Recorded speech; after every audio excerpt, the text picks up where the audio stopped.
madali po. Hindi ko po antok ha, joke lang yun. And we also have the maliliit po ng embudo.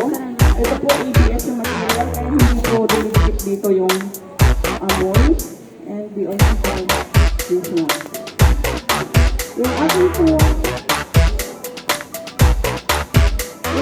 material. Una, they have to be in order.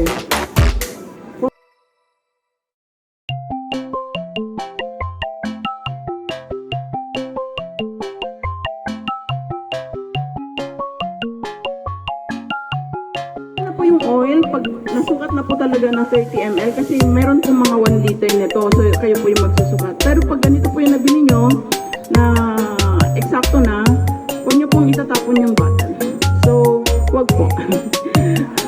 1 ml lang po.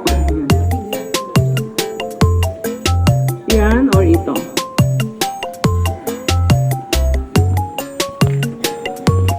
Halimbawa po, sumobra yung pagkuha nyo. Huwag nyo na pong ibabalik sa pinagkuhanan nyo pong bottle para po hindi po makontaminate yung inyong raw material po. So, kailangan kayo po ay may nakahandang tapunan po ng ibang liquids.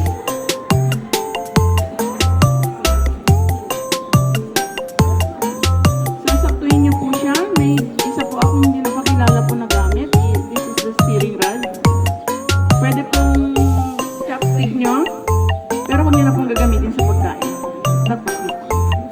So, you can either swirl it. Yan. Pero wag niyo pong iinumin po ha. Yun yung 1 ml, ma'am. Yun yung fixative. Fixative po yung 1 ml.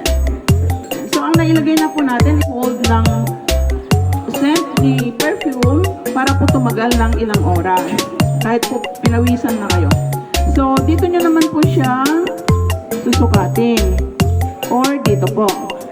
Dahil hindi po magkasya ito, ilalagay nyo po sa isang maliit na glass. Tatangkahin nyo na lang po. Tapos, kuha po kayo ng 4 ml. Sige po, lagay niyo po dito. Pwede nyo namang gamitin dito. Di ba yan ng 10? So, ang 5 niya is dito. Ibaba niyo po ng konti. Or, para maging eksakto po, lagay niyo muna dyan and then kunin niyo po siya ng syringe. Kailangan po wala pong tubig yung ano nyo ha, kung pangbenta po yan. Kung i-store niyo po.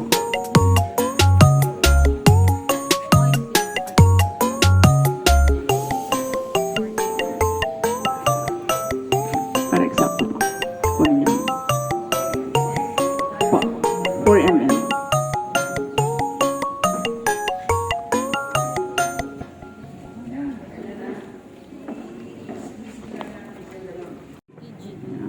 Hindi po PGH. Perfume grade alcohol. Dito po natin susukatin dahil malaki po yung kailangan natin sukat. 150 ml. Ilang? Kapag po kayo ay nagsusukat, dito po sa ilalim. Hindi po sa ibabaw ng line.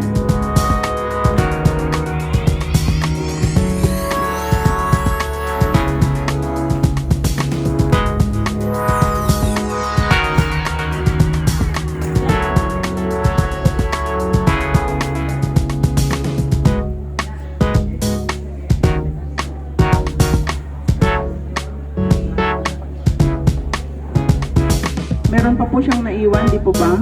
Kukunin po natin. Sa pamamagitan po ng paglagay po natin ng alcohol dito. So make sure na kapag kayo po ay nagtitimpla, hindi po kasama yung inyong mga daliri sa mga nabubuhusan po ng inyong romance.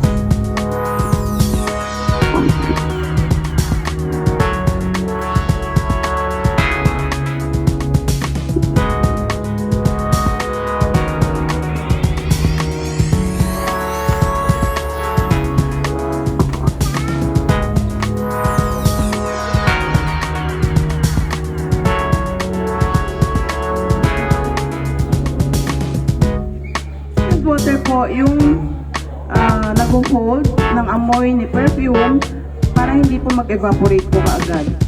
So, lagyan po natin siya ng 15 ml na distilled water. 15 ml. between ng 10 and 20 po. Ganyan lang po kadali. Dali po ba? Actually, kahit natutulog ka o kahit antok na antok ka, kaya mo po yan timplahin. Pero ako po, mas gusto ko na magamit pa rin po ako ng kodigo.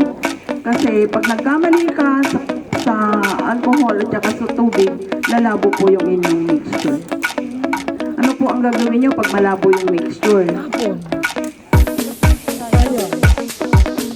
Mabibenta pa rin po yan. Kaya lang, ang packaging nyo na po, ang i-wrap around nyo na. Yun yung rason kung bakit karamihan sa mga perfumes na EDT, yung eau de toilette ay wrap around po yung kanilang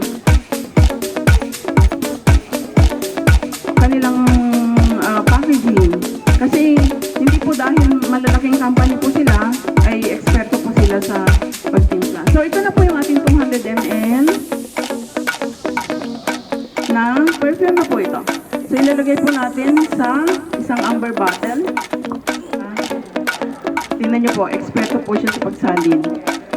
Huminga po ba kayo? Ako po kasi hindi ako humihinga eh.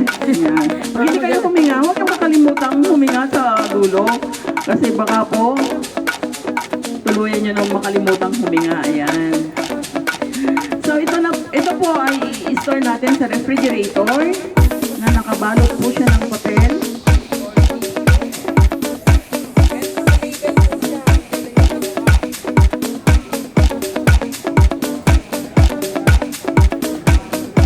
Ilang araw po siya i-store? 1 year?